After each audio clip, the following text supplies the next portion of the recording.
दोस्तों, आपने अक्सर किसी ब्रांड की सफलता की कहानियां सुनी होंगी, लेकिन क्या आपने कभी किसी ऐसी कंपनी के बारे में सुना है कि जो जीरो से उठकर अरबों की कंपनी बनी, फिर दिवालिया हो गई और फिर उसी नाम से मार्केट में वापस आकर फिर से लोगों के दिल में जगह बना ली। जी आज हम बात करेंगे विशाल मेगा मार्ट की, एक ऐसी ब्रांड जिसने भारतीय रिटेल इंडस्ट्री में अपने उतार चढ़ाव से सभी को चौंका दिया। कहानी शुरू होती है साल 1986 में। उस समय भारत में रिटेल सेक्टर वैसा नहीं था जैसा आज है। तब शॉपिंग मॉल्स, बड़े बड़े सुपरमार्केट, डिस्काउंट स्टोर्स नाम तक लोगों ने नहीं सुना था।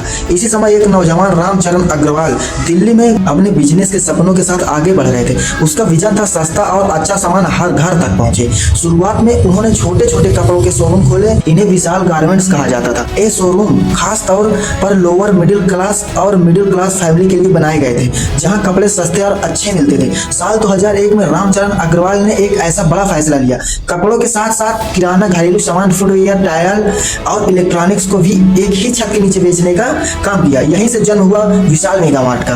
बड़े स्टोर, हर तरह का सामान और सबसे बड़ी बात डिस्काउंट प्राइसेस पर। ये उस समय के लिए बिल्कुल नया अनोखा आइडिया था। 2001 से 2008 तक के बीच में विशाल मेगा मार्ट ने सबसे जबरदस्त ग्रोथ देखी। दिल्ली में शुरुआत करके पटना, लखनऊ, जयपुर, कोलकाता जैसे छोटे छोटे शहरों में फैला दिया गया। 2008 तक कंपनी के 170 से ज्यादा स्टोर खुल चुके थे। लोग इसे पसंद करने लगे। दाम कम, वैरायटी ज्यादा और हर चीज एक ही जगह पे मिल जाती थी।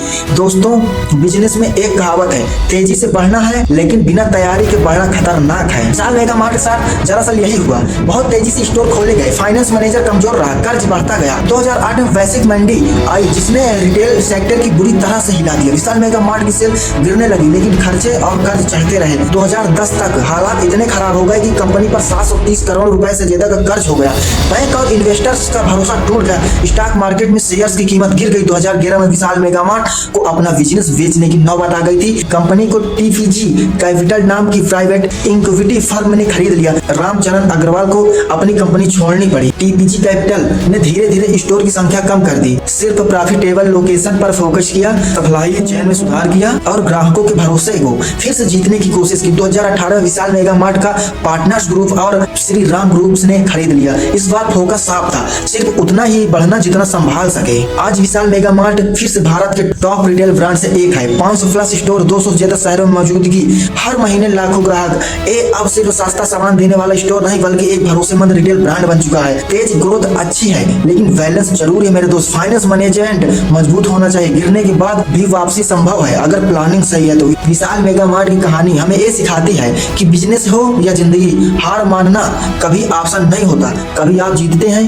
कभी आप सीखते हैं और यही सीख आपको दोबारा जीतने के लिए तैयार करती है।